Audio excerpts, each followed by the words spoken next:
बिस्मिल्लाहिर्रहमानिर्रहीम।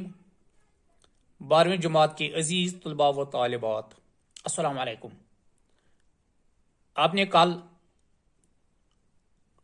सर सैयद अहमद खान के लिखे हुए सबक गुजरा हुआ ज़माना का एक हिस्सा पढ़ा। आज मैं इसी मजमून गुजरा हुआ ज़माना का दूसरा हिस्सा पढ़ाने जा रहा हूं। आप अपनी किताब का सफ़ा नंबर 10 निकालिए और सुनिए।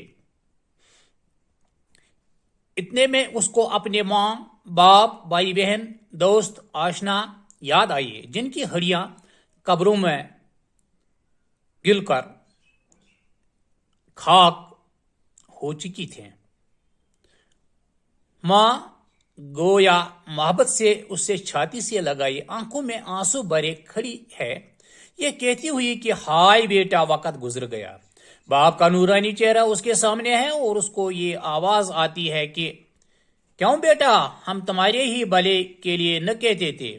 भाई बहन दांतों में उंगली दबाए खामोश हैं और उनकी आंखों से आंसू की लड़ियां जारी हैं। दोस्त आशना सब गमगीन खड़े हैं और कहते हैं अब हम क्या कर सकते हैं। ऐसी हालत में उसको वो अपनी बातें याद आती थीं जो उसने निहायत बेपरवाही और बेमरवती और कजखलकी से अपने माँ बाप, भाई बहन, दोस्त आशना के साथ बरती थे।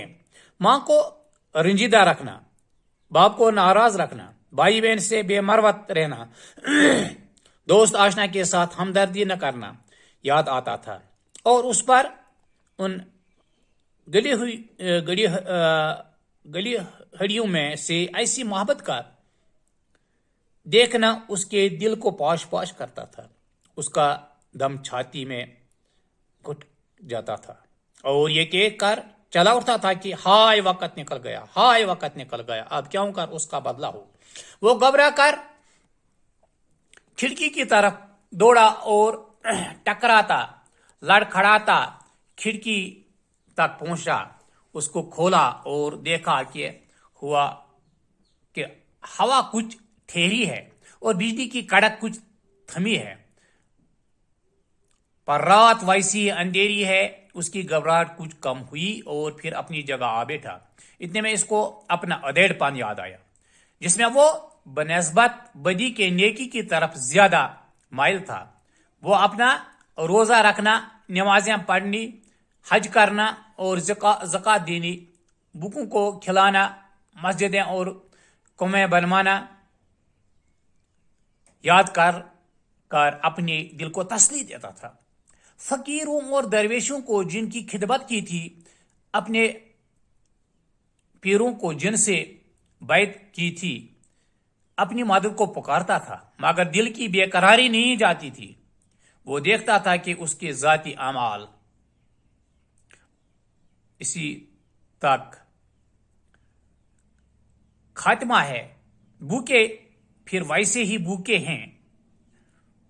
मस्जिदें या तो टूट कर खंडर हैं या फिर वैसे ही जंगल हैं। कौमें अंधे पड़े हैं, न पीर न फकीर, कोई इसकी आवाज नहीं सुनता और न मदद करता है।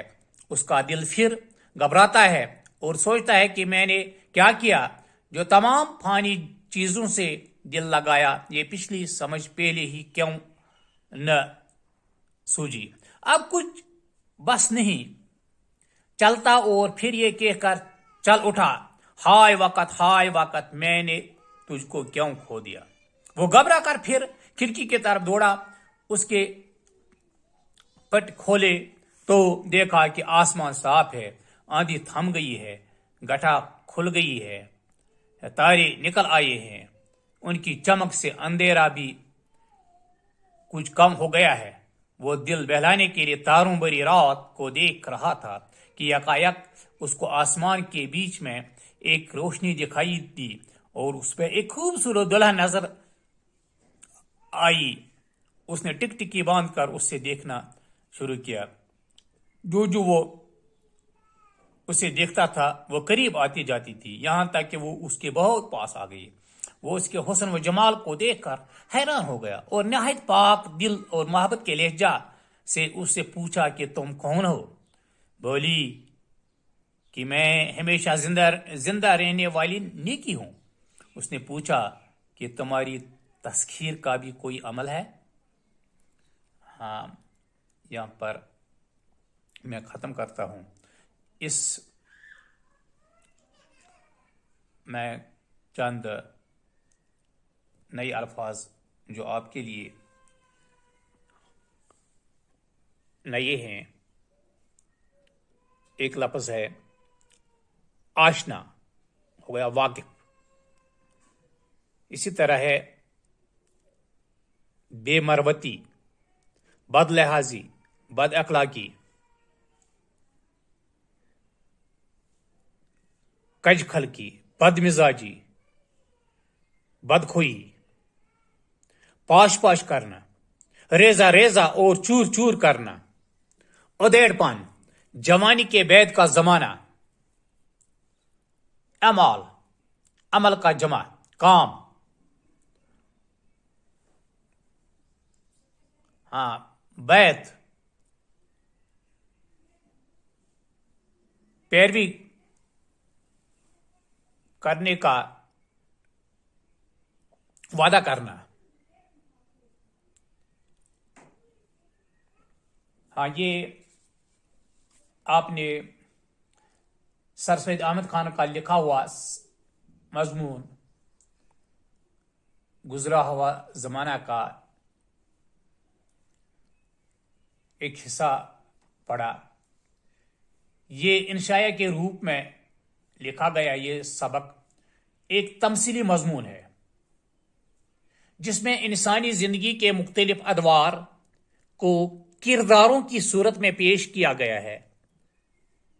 بچپن، جوانی اور بڑھاپا جیسے زندگی کے ادوار ایک بچہ خواب میں گزارتا ہے، حالانکہ یہ بچہ خواب میں اپنے آپ کو 55 سال کا بوڑھا دیکھتا ہے جس نے ساری عمر فضول کاموں میں برباد کی ہے، اور آخر میں پچھتاتا ہے۔ پھر ایک امید کی کرن اس کو نظر آتی ہے اور وہ اپنی ساری زندگی اچھے کاموں میں گزارنے کی سعی کرتا ہے۔ اس طرح سے